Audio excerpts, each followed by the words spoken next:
Specific प्रश्न मंत्र्यांना मी विचारतो. कामगारांची पगार आणि कामगारांचा असलेला भत्ता हा नियमित देण्यासाठी एस टी महामंडळाकडे तशी आर्थिक तरतूद आहे का? तर मागच्या वेळेला या कामगारांची थकबाकी आणि बाकीचे सगळे व्यवस्थित देण्यासाठी तुम्ही शासनाकडून एस टी महामंडळाला पैसे आपल्याला त्या ठिकाणी देण्यात आले होते, ही वस्तुस्थिती आहे. आता राज्य सरकार आपल्याला त्याप्रमाणे मदत करणार आहे का? एक. आणि ते जर न करता तुम्ही या कामगारांना पैसे व्यवस्थित रेग्युलर पगार म्हणजे नियमित पगार मिळणे, त्यांची थकबाकी तुम्ही बोललाय 6 महिन्यात देतो, ती देणे आणि त्याचबरोबर आता नवीन भरती तुम्ही करताय. ही नवीन भरती तुम्ही कॉन्ट्रॅक्ट सिस्टीमने करताय असं कळलेलं आहे. जर एस टी महामंडळ ज्यावेळेला चालतं त्यावेळेला त्या असंख्य लोक त्यातून प्रवास करत असतात आणि त्यांच्या जीविताची जबाबदारी ती त्या ठिकाणी निश्चितपणाने असते. माझी विनंती आहे की आपण ह्या कॉन्ट्रॅक्ट पद्धतीने जर भरण्याचा प्रयत्न केला तर त्याच्या बाबतीत मधलं काळजी घेऊन चालवलं जाईल का नाही शंका आहे.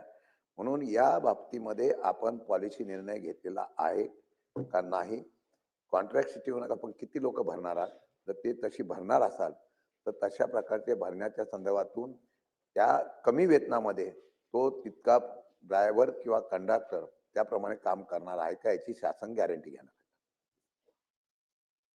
सभापती महोदय, योगायोगानं शशिकांत शिंदेजी सुद्धा कामगार नेते आहेत.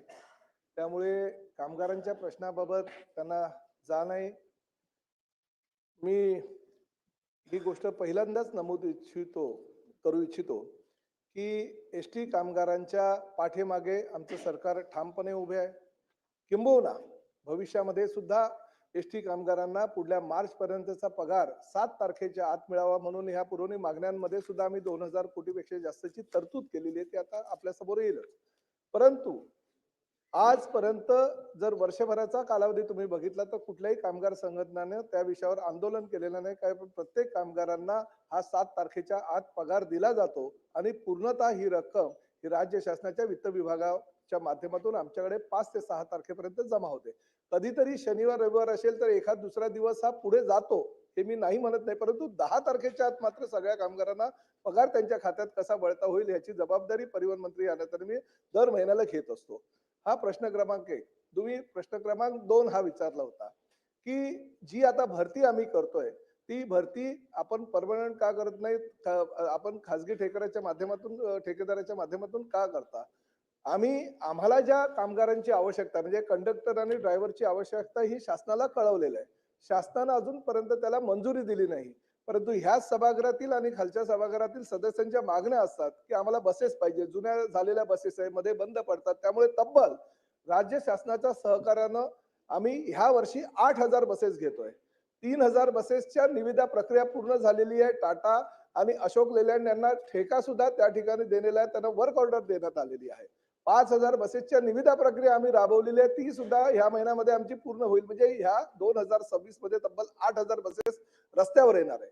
कामगारांची संख्या अपुरी आहे. कारण अपुऱ्या कामगारांमुळे काही कामगारांना आम्हाला डबल शिफ्ट द्यावी लागते आणि त्यामुळे कामगार बिचारा डबल शिफ्टमुळे फार थकतो. त्याला पगार मिळतो पण फार थकत असतो आणि त्यामुळे ते त्यांच्यावरचं बर्डन कमी करण्यासाठी आम्ही 2500 साधारणतः 2500 आम्हाला कामगार लागणार आहे ड्रायव्हरच्या स्वरूपात. ते तात्पुरत्या स्वरूपात आम्ही घेतोय. परंतु भरतीची प्रक्रिया जी आहे ती राज्य शासनाने आम्हाला मान्य केल्यानंतर ती प्रक्रिया आम्ही पूर्ण करू आणि ही तात्पुरत्या स्वरूपात 8000 बसेस आल्यानंतर त्या बसेस फक्त धुळखत पडू नये यासाठी ही तात्पुरत्या स्वरूपात आम्ही करतोय. परंतु निश्चितपणे ही भरतीची प्रक्रिया आम्ही राज्य शासनाच्या मागणीनंतर पूर्ण करणार आहोत. श्रीकांत भारती.